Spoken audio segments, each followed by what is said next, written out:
Now, I'm looking at today's back pages for you. A lot of focus on Bruno Guimarães. The transfer we knew was happening for quite some time, but now he has his official pictures in the Arsenal shirt. No need for AI anymore. He's been in, he's had his photo shoot done, and he's signed from Newcastle United to the Gunners for 75 million. The 28-year-old Brazil midfielder on a 4-year deal with the option of a further 12 months. Do you think he suits the red? Well, he's another, really high-level footballer that adds to Arsenal's midfield. So, yeah, I think it's a really good signing. I mean, if he plays anything like he did for Newcastle, they've got a good player there. Yeah, apparently there's been text messages between him and Declan Rice. Oh, yeah. Who usually have a little bit of, argy-bargy. Ooh.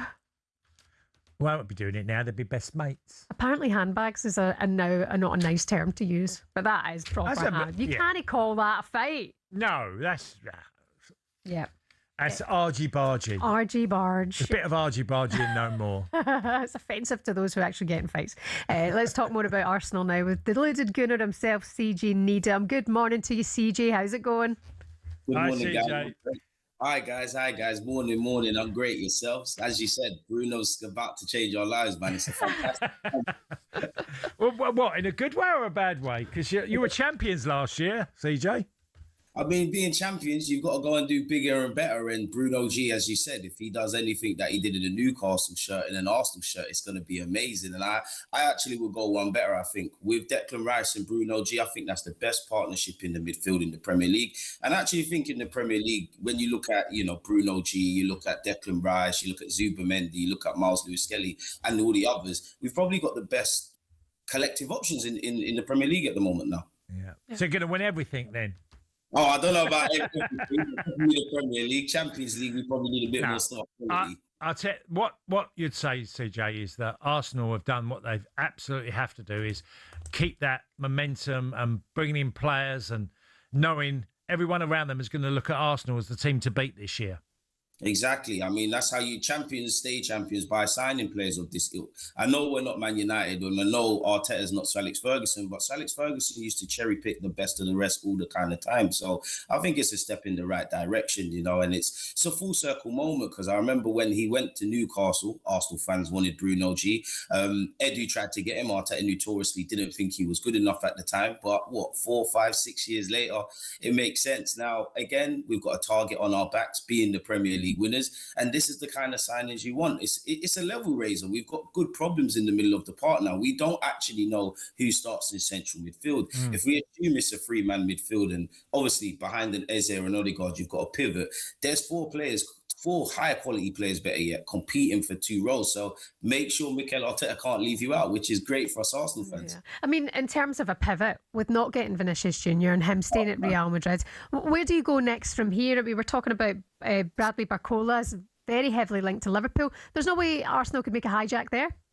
I mean, it'd be lovely to see a hijack, as you stated there, but you would imagine Liverpool did the groundwork. Listen, anything that's not Vinicius Jr. after the protracted transfer links is going to feel like a letdown. It's going to feel underwhelming. And I don't want to be a Debbie Downer, but if I'm completely honest with you guys, there isn't really a left winger, if it wasn't going to be Vinicius, that screams out to me that I really want you. Like, I'm not 100% convinced of anyone. If I had to pick, I would probably pick Nico Williams, but we've been linked with Nico Williams, Marcus Rashford, with Rafa Leao, with Nusa, with even Bradley Barcola. It's going to be a lot of money, but is he of that level? So there isn't anyone that screams and shouts, but you want one? Yeah, of course I want one, but it's difficult. Like, you ain't getting him. You ain't getting him. I'll give you Kvaratskhelia. I mean, it'd be absolutely amazing, but I think we've got to get them guys before they're at PSG, man. That's like Christmas come early. We've got no chance there. I know, but look, an exciting season. I'm sure you and all the Arsenal fans are looking forward to the defence. And more signings you still think to come, CJ? It's got to be, man. Like, I couldn't tell you who, and I know we've got Zolis, but we probably need another left winger, a game changer in that regard. We probably need another defender of sorts, owing to Saliba's injury. And indirectly, we've been linked with a striker. I would say either Gyökeres or Kai, depending on what Arsenal fan you ask, don't 100% convince you. So I think as a minimum, we need 2 signings. Ideally, it'd be 3, but there's still work to do. In Berta and Arsenal, we trust. And obviously you're losing some players, and Gabriel Jesus looks like he's out the club, or it's been agreed. So it's been a servant coming from Man City. You're sort of moving on from that time now, aren't you?